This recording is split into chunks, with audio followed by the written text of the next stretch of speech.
Okay, Assalamualaikum. Welcome to back to my channel.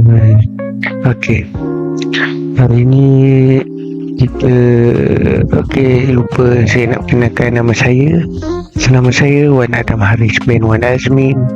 Okay, hari ni kita nak review satu app, iaitu untuk boleh generate gambar-gambar kita menggunakan AI. Okay, let's go. First, kita buka Google dan kita cari Creo AI. Creo AI. Orang kata Creo AI ni apa?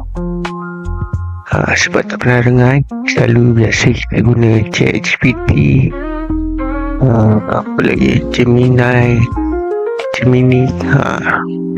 Okay, kita ambil yang tu. Kita ambil start for free,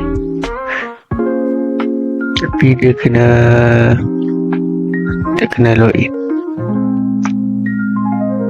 Okay, kita login jap.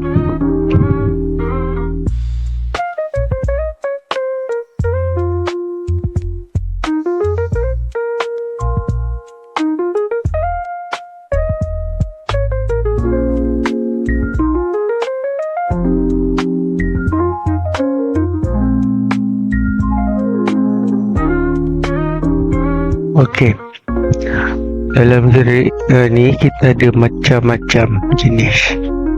Kita boleh cari gambar macam ni, nampak gambar-gambar dia.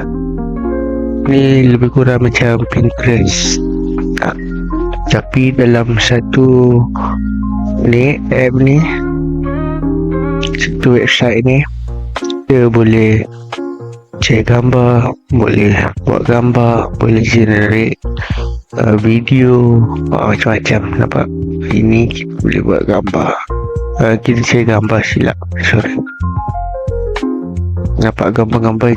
Kalau kita cari gambar yang kita nak, contohnya macam apple, nanti dia akan keluar gambar-gambar cantik-cantik semua. Tu kalau nak generate gambar, boleh tulis generate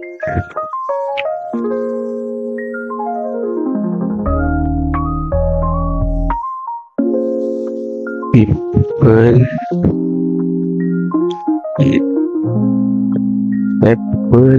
at nanti dah akan screen.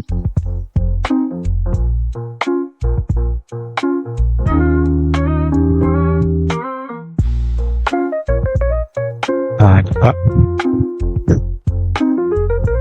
Dia boleh break scaling video kalau kita nak. Nampak?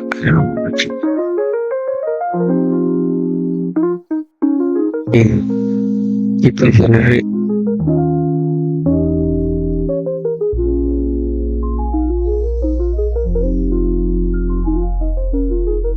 dia. Kalau nak video ni berbayar, kalau gambar ni free.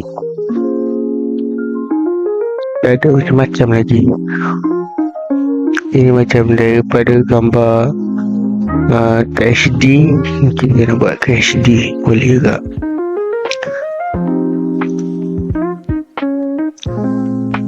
Ni kita nak edit.